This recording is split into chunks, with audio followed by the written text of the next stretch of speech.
All right, hey VC, I'm back. Good to see you, and thought I would do a post-record store day video in light of all the controversy over the mispress of the Pink Floyd Saucerful of Secrets. Certainly right off the top, thank you so much for all the comments and suggestions and the interest in the Pink Floyd Saucerful of Secrets mispress, and certainly beyond my expectations of people's interest in it, and thank you so much. So the long and the short of it, I am going to keep the album. I'm not going to return it. We have looked into it. I haven't contacted either the record company or the pressing plant or anything like that. The record store that I purchased it is looking into it. I'm not too hopeful that I'll get a sort of replacement copy, but I am going to keep this mispress. I'm not too hopeful since it was a record store day release, pretty limited copies. There's some suggestions that they may release it as a standard release or regular release, but who knows? Who knows? That sort of thing. But I'm surprised how few mispresses there were out there. It seems like really only a handful, certainly from all the comments on the VC on my videos, that most people's copies were okay, which is great to hear.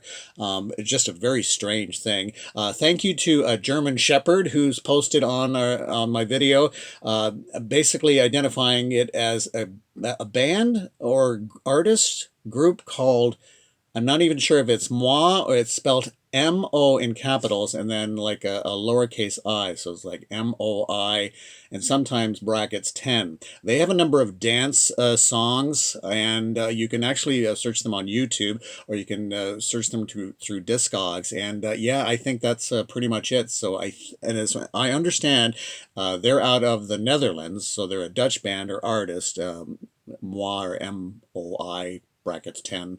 So it's interesting because Richard Riley from the vinyl community, most of you know Richard Riley, was talking about this in response to my video, talking about that the Pink Floyd Saucerful of Secrets was pressed, it says made in the EU, made in Europe, but the information he has is that it was pressed at a Netherlands pressing plant called Record Industry in the Netherlands. So it's interesting that it's a Dutch band that accidentally, I guess, the pressing got included in this on a few copies, and then so there you have it. So again, thank you to the detective work certainly from German Shepherd and from so many of you in the vinyl community, and thank you so much for the interest in that. I am going to keep the copy, but we shall see what happens down the road. But it was fun. I mean, I had a great day on Record Store Day, lots of fun.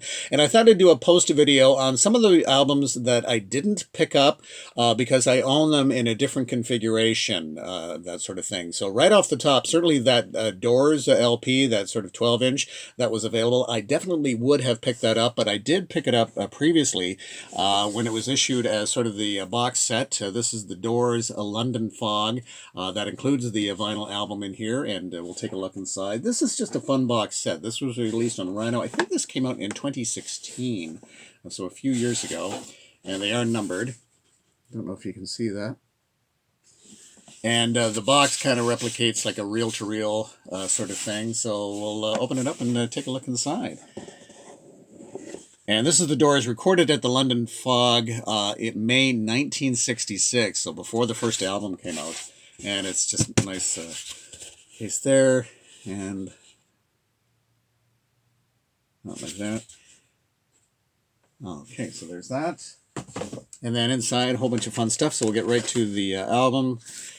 And this is the one that was released for Record Store Day. And for this, they have it in just kind of like almost like a test release kind of thing, but then they have it polyline sleeve inside, which is quite nice. And there you go. And this is quite nicely recorded for what was never meant to be released, that sort of thing, kind of like just a private recording sort of thing. It's a nice album overall, really good performances from the group. Okay, so there's that. And then inside they've got a whole bunch of fun little goodies. They've got a postcard, Doors, the band from Venice, like that. This is the CD that's included with it of the performance.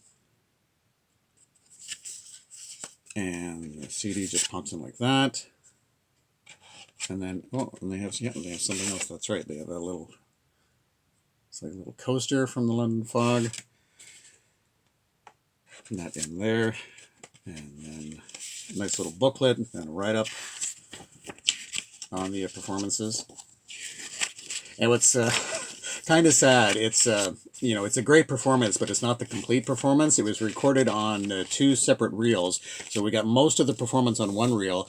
They then did the end, and that was on the separate reel. It ran for about 15 minutes, but unfortunately that reel has since been lost to time. No one knows where it's wound up, and so sadly, it's almost, I wish I didn't know that. So yeah, they did perform the end, but it was on the second reel that they were recording, and that reel is lost. And this is a kind of a fun thing. It almost looks like a press release, a stained press release, but basically it's about the Doors at the London Fog by Nettie Piana, who is the person who actually recorded it. And she talks about what it was like there. And then there's one paragraph where she says, I recorded Jim's epic performance of the end on a second sound reel. It went on for 15 minutes and was absolutely great. We were all wigged out by it. The manager of the London Fog yelled at Jim to stop already. Those of us who knew Jim knew that he would only stop singing This Is the End, Beautiful Friend, the End, when he wanted to stop. And yeah, but unfortunately that reel has since been lost, so we don't have that. We have the rest of the performance, which is great, but I like how it's kind of stained, that sort of thing. And then they have this as the set list. Interesting, they leave off the end here, but they have this as like a crumpled piece of paper, like that sort of thing. And then this, I believe, is kind of like Conflict, an evening of student films, sort of like a flyer of other things going on. Kind of fun. And then this was the hype sticker that was on the box. Gives you the information. And then inside we have some black and white glossy photos. And so let's see here. We can get these in a nice order. So we'll start off with the band. But yeah, these are quite nice. I don't know if you'll be able to see them. I'll have to get the right angle. But these are all nice glossy, and then they have just a little write-up on that. So these would fit just inside here, that sort of thing. So there's one. Then, of course, we have Jim.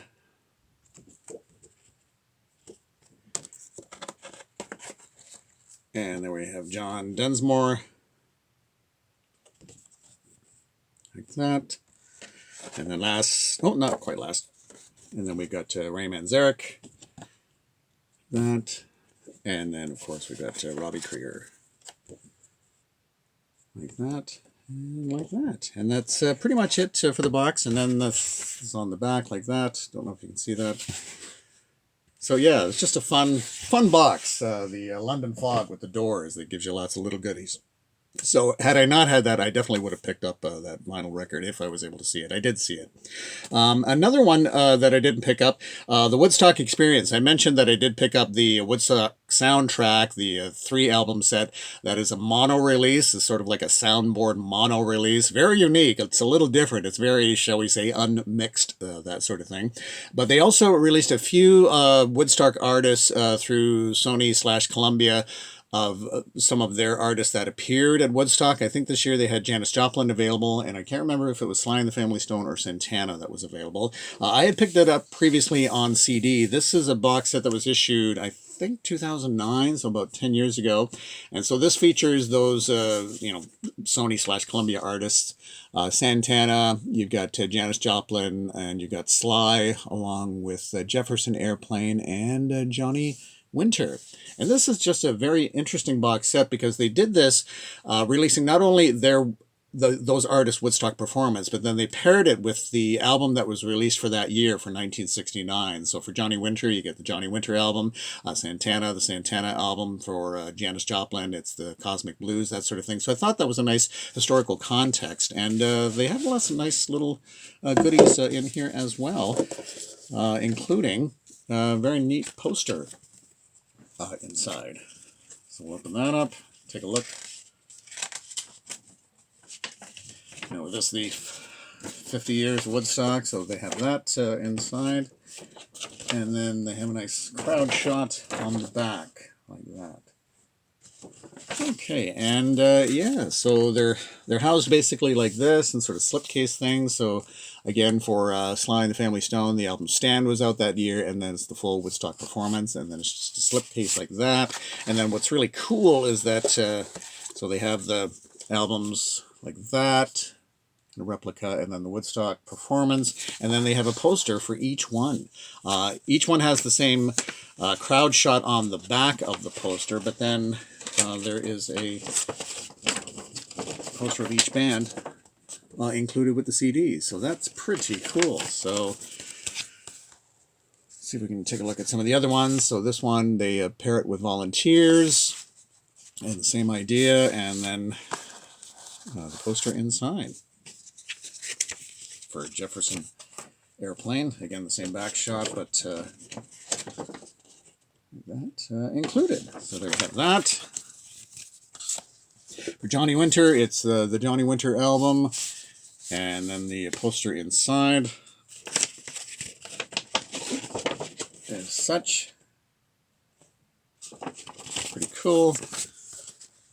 And then moving right along, we've got Janis Joplin, which I know this one was definitely released for Record Store Day this year. There they pair this with, of course, got them old Cosmic Blues again, Mama. And again, just the slipcase, so I'll show you the poster. I don't know if any of the posters were included in the vinyl releases for this year, offhand.